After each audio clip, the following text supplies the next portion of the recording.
Buenos días, señorías. Buenos días, señor consejero.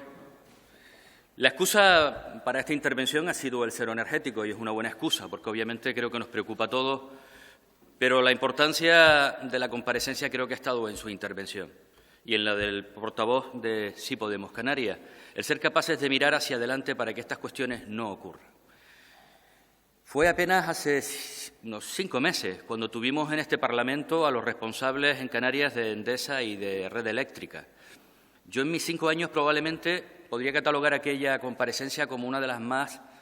esperpénticas que he podido vivir. Ver a los responsables de una materia tan estratégica, tan fundamental para cualquier territorio, para Canarias, si me apuran incluso más,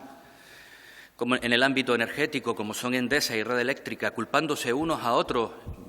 trasladándose la responsabilidad, fue una situación que a mí me llegó a producir, sinceramente, hasta una especie de vergüenza ajena, ¿no? de preocupación de estar asistiendo a un escenario complejo, porque meses después del famoso apagón, aquel del finales de septiembre pasado, uno al menos lo que podía esperar era que las causas estuvieran absolutamente bien definidas, las responsabilidades y, a partir de ahí, el plan de acción. Pero cuando te encuentras que el quid principal de aquella comparecencia era ver quién se libraba un poco del reproche de este Parlamento y, por tanto, de lo que representamos de la sociedad canaria, pues me preocupó bastante. Yo tengo, repasando para la intervención de hoy, y después de escucharle el horizonte sobre el que se planea el modelo energético, que nosotros podemos también firmar casi a un 100%, con algún matiz que luego le comentaré, me preocupa una cuestión y fíjese, fui anotando una a una en aquella comparecencia en la comisión la intervención del responsable de Endesa. Y la intervención del responsable de Endesa casi podría irse punto a punto,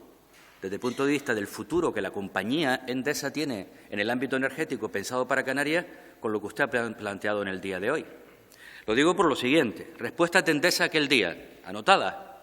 De acuerdo en no ir hacia grandes infraestructuras, el futuro debe ir sobre renovables y almacenamiento, la energía fósil vamos a ir sustituyéndola progresivamente, hay varios proyectos eólicos, fotovoltaicos y de batería, para ello los sistemas de almacenamiento son fundamentales, el autoconsumo es básico, querían fomentarlo, además requiere de menos líneas administrativas y además se lo están proponiendo a sus clientes, etcétera. Y apostaban por una Canarias 100% renovables en el más corto tiempo posible, es decir, adelantando aquel horizonte 2050 antes. Coinciden en muchos aspectos. Yo no soy de los que creo, además, que las compañías tienen todo un lado perverso absoluto y que lo que dicen pues no se corresponde con la realidad y está, además, absolutamente alejado de lo que este Gobierno, este Parlamento o la sociedad canaria pretende. No llego a ese nivel, evidentemente. Todo lo contrario, creo que desde la lógica de la maximización de sus beneficios, evidentemente, dentro de esa lógica, pues también apuestan por lo que es tendencia absoluta a nivel internacional. Pero me preocupa por lo siguiente, y es donde creo que debemos de centrar, al menos de Nueva Canarias, queremos centrar, politizar el modelo energético en esta intervención, y es el avance hacia la soberanía energética. Y yo creo que ahí la concepción de modelo de soberanía energética es lo que nos puede diferenciar de los mismos objetivos absolutamente lícitos y que podemos aplaudir también de esta compañía con respecto a lo que podemos nosotros legislar aquí, y es la concepción amplia del modelo de soberanía energética, que no está solo en, digamos, ser capaces de producir aquello que luego transformamos en la energía, proceso de descarbonización, de traer combustibles fósiles y ser capaces, aquí en Canarias, con nuestras potencialidades, pues ir generando esa energía. El concepto de soberanía energética, desde nuestro punto de vista, y ahí es donde entra Endesa, o donde no debería entrar Endesa, al menos desde los preceptos que ellos tienen planteados, es que la soberanía energética no es solamente el dejar de traer desde fuera lo que podemos ser capaces de captar desde Canarias, sino la titularidad de la energía en esta tierra. Porque si finalmente lo producimos todo aquí, pero la titularidad sigue estando volcada en una sola mano o en red eléctrica, por otro lado, a la hora de la distribución, la soberanía energética no es tal, es solamente una parte. Y hay un elemento que ahí sí, que me gustaría que me explicara en la segunda parte de la intervención, porque usted hablaba de ir de los 6 sistemas actuales a 4 en un futuro. Me gustaría que profundizara un poco en esta cuestión, porque me preocupa precisamente por esto, porque la parte de la centralización, los modelos más centralizados, frente a ese modelo que está planteando, ahonda aún más. Por eso me gustaría conocer en detalle cómo se desarrollaría esto. Nosotros venimos defendiendo desde hace tiempo un sistema de generación distribuida, porque esto realmente es lo que favorece precisamente el uso de fuentes de energía renovables, es lo que además nos permite menores pérdidas tanto en el transporte como en la distribución de la energía y, por tanto, hacernos menos dependientes también de la otra gran empresa que es Red Eléctrica y, en definitiva, creo que nos permitiría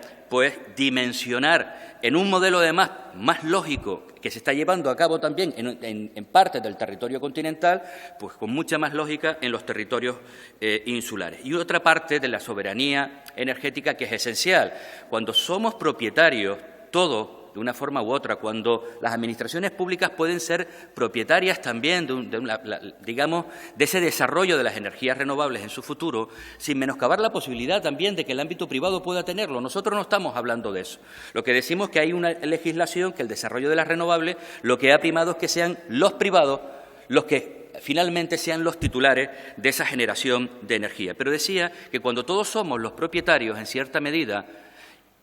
un elemento fundamental, por tanto, de la soberanía, hay un elemento que es implícito y es el de la responsabilidad que cada uno de nosotros también asumimos, la asunción de la responsabilidad y, por tanto, la de la racionalización en el uso, también en el gasto, en la utilización de la energía, que es otra de las patas fundamentales. No se trata tanto de producir mucho, aunque sea en renovable, sino de producir solo lo estrictamente necesario, porque somos, como sociedad, conscientes de que el ahorro es una de las patas también fundamentales en un modelo energético como el que pretendemos. Y termino. Hay 2 elementos en los que planteaba que realmente aplaudo y que creo que